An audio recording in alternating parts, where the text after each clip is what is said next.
جی hello جی اب دانش کا افسانہ تو میں نے یہ والا نہیں سنا، لیکن گلزار دانش کے افسانے اس سے پہلے بھی سنے ہیں ماشاء اللہ سے، اور میں کئی بار اظہار بھی کر چکی ہوں ان کے حوالے سے کہ ماشاء اللہ ایک افسانہ نگاروں میں ایک ایسا بہت اچھا نیا اضافہ گلزار دانش ہمارے جس طرح سے افسانے لکھ رہے ہیں، اور جو ہمارے آج کل کے مسائل ہیں، آج کل کے کیا ہماری زندگی کے مسائل تو ہمیشہ سے رہتے ہی ہیں، لیکن ان کو نئے اسلوب کے ساتھ لکھنا اور نئے پہلوؤں کے ساتھ سامنے لے کر آنا اور ان کے مسائل کے حل کو کی طرف لوگوں کی توجہ مبذول کرانا، یہ ایک بڑا کام ہوتا ہے، یہ ایک لکھاری کا ہی کام ہے۔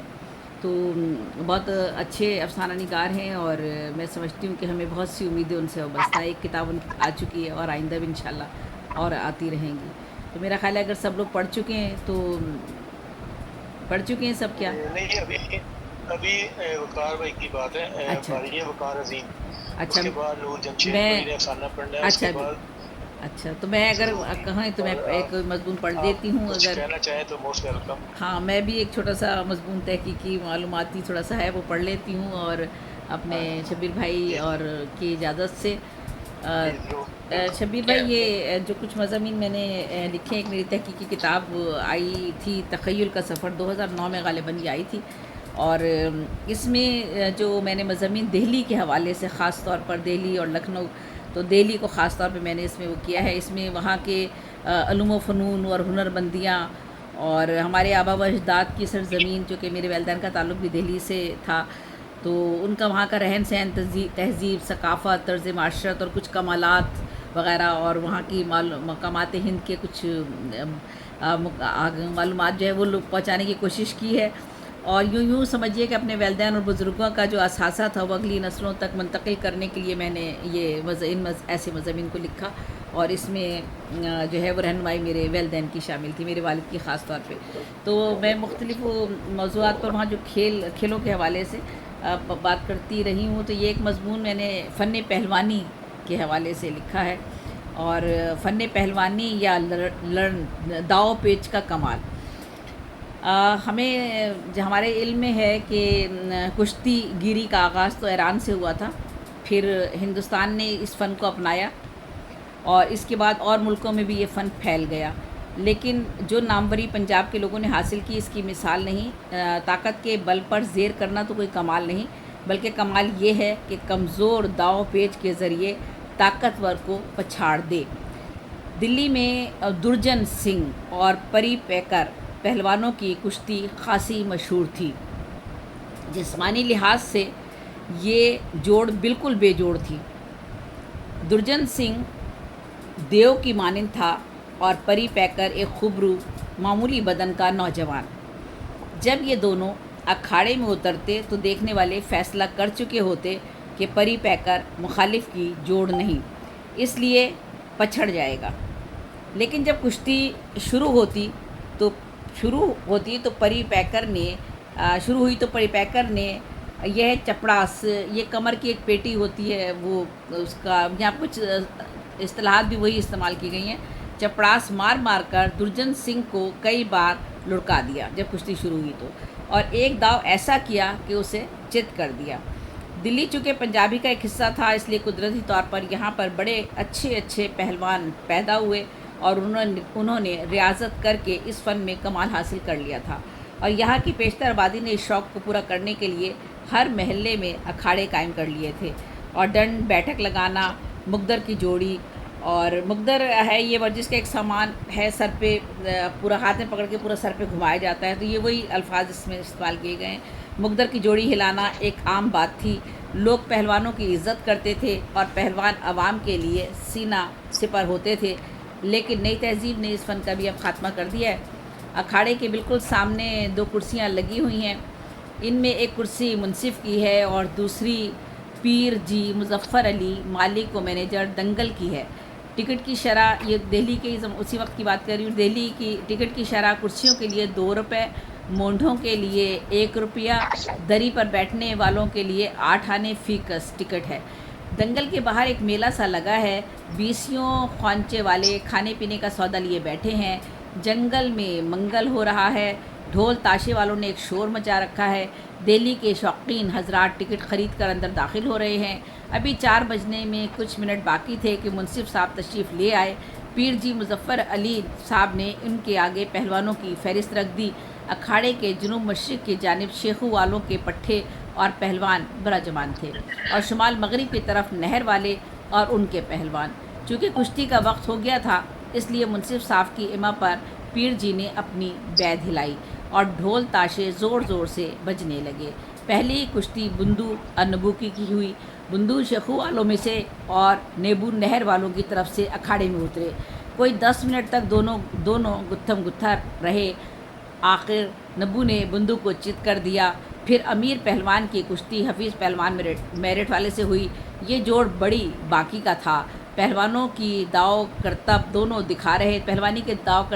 دکھا رہے تھے، لیکن چار پچھڑ نہ ہوئی تو آخر منصف نے کہا کہ یہ جوڑ برابر رہے گا۔ اس کے بعد اور چند کشتیاں ہوئیں، وہ بھی برابر رہی۔ اب لوگوں نے چیخنا شروع کر دیا کہ منی اور صدیق کے لنگر بندھواؤ۔ پیر جی نے منی اور صدیق کو آواز دی کہ لنگر لنگوٹ کس کر اکھاڑے میں آ جاؤ۔ چنانچہ انہوں نے اپنے کرتے اتارے اور جانگیں پہن کر اکھاڑے کی مٹی اپنے جسم سے ملنے لگے۔ دونوں کا بدن شیشے کی طرح چمک رہا تھا۔ منی پہلوان خلیفہ بودی کا پٹھا ہے اور شیخو والوں میں سے ہے، اور صدیق پہلوان گوندی شاہ والوں کی ناک ہے، جو کہ دلی کے نامی گرامی پہلوانوں کی ایک بہترین جوڑ ہے۔ اس لیے ان کی کشتی دیکھنے کے لیے خلق کا بے انتہا ازدحام موجود ہے۔ ایک تماشائی نے کہا، یہ دونوں برابر کی جوڑ تو نہیں معلوم ہوتے، مجھے تو صدیق پہلوان دیو معلوم ہوتا ہے، خبر نہیں کس چکی کا پسا ہوا آٹا کھاتا ہے۔ دوسرے تماشائی نے کہا، میاں صدیق کا باپ کلو بھی ایسے ہی تگڑا تھا، اس کا ایک بھائی احمد بھی نامی پہلوان ہی ہے، اور اپنی آنکھوں سے دیکھا ہے کہ دونوں بھائی چونے کی چکی جس میں منو چونا بھرا ہوتا تھا، بیلوں کی جگہ خود چلائی ہے۔ پھر ڈنڈ بیٹھک کا تو شمار ہی نہیں۔ غذا کا یہ عالم کہ 2 سیر بادام کی گری گھوٹ کر پی جاتے ہیں، سیروں دودھ گھی ہضم کر جاتے ہیں، خود مالدار ہیں، اس لیے کسی رئیس کی خوشامد نہیں کرتے۔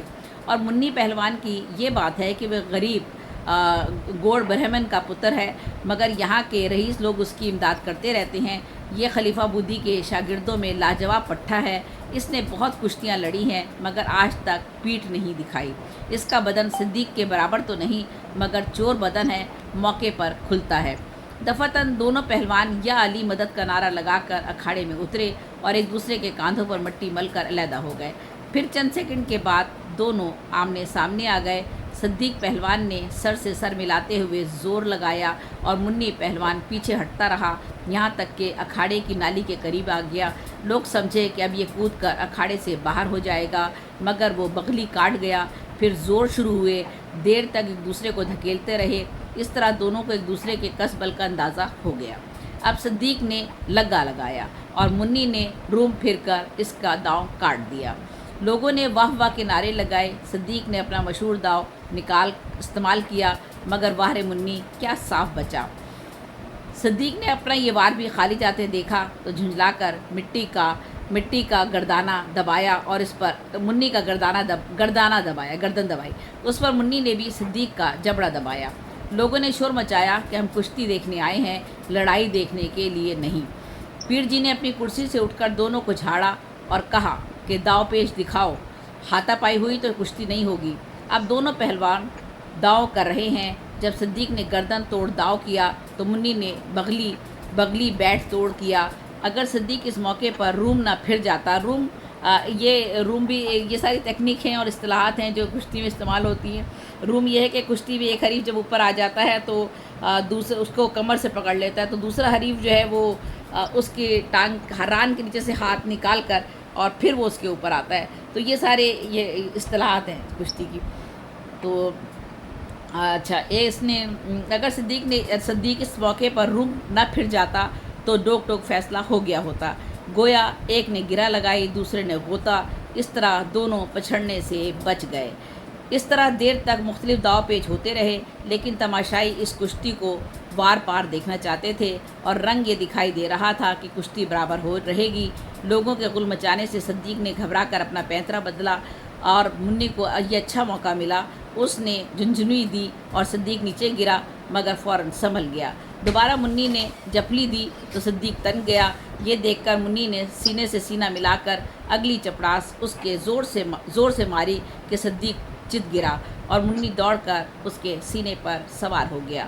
وہ مارا کا شور مچ گیا، ڈھول بجنے لگے اور شیخو والے فرت مسرت سے اپنے سروں کی ٹوپیاں اچھالنے لگے۔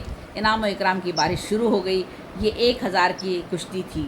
750 روپے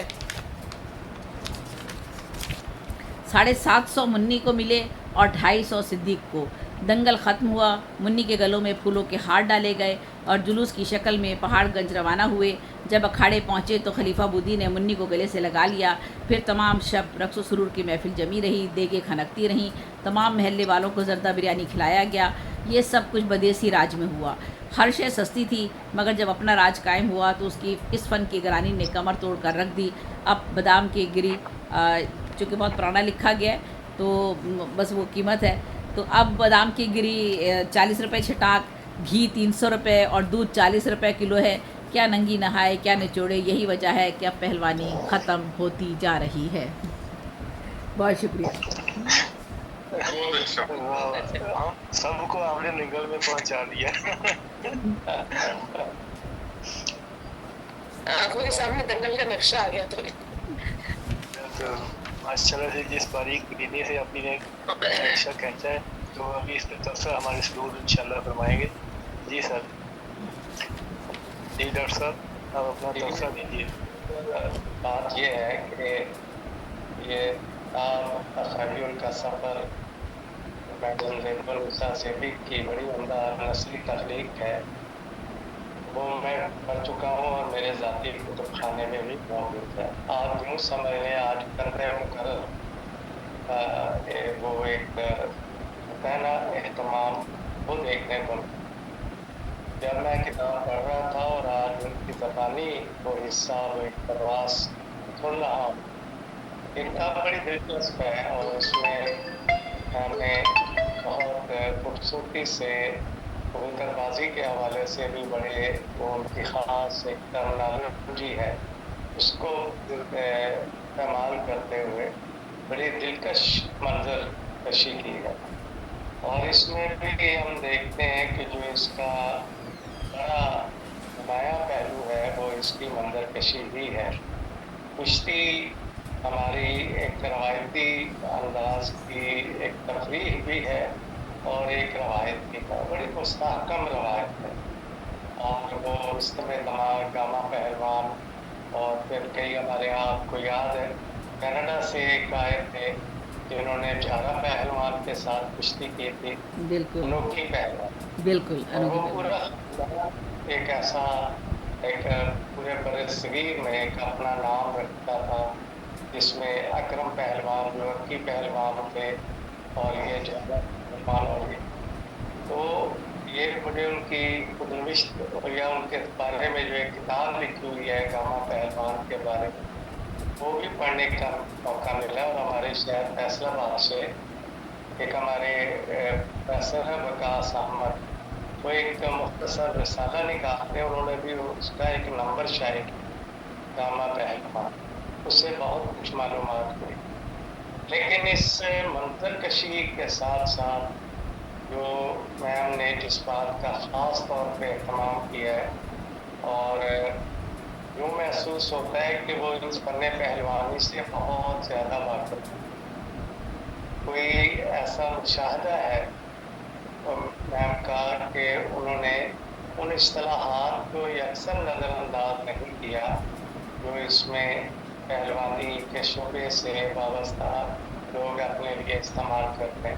جیسے ایک پٹھا ہوتا ہے، یہ ہمارے یہاں زیادہ اردو کا پٹھا مشہور ہے، لیکن میڈم نے صحیح نشان دہی کہ جو شاگرد ہوتا ہے اسے پٹھا کہتے ہیں، اور پٹھوں کا بھی ایک بڑا اہتمام ہوتا تھا اساتذہ کی موجودگی میں، جب وہ کنارے پہ بیٹھے اسے دیکھ رہے ہوتے کہ حوصلہ افزائی کر رہے ہوتے، پھر وہ داؤ پیچ لگانا، ہوتا لگانا، پھر ڈانٹ پیلنا تو خیر ان کا ایک روزمرہ کا معمول تھا۔ صبح سویرے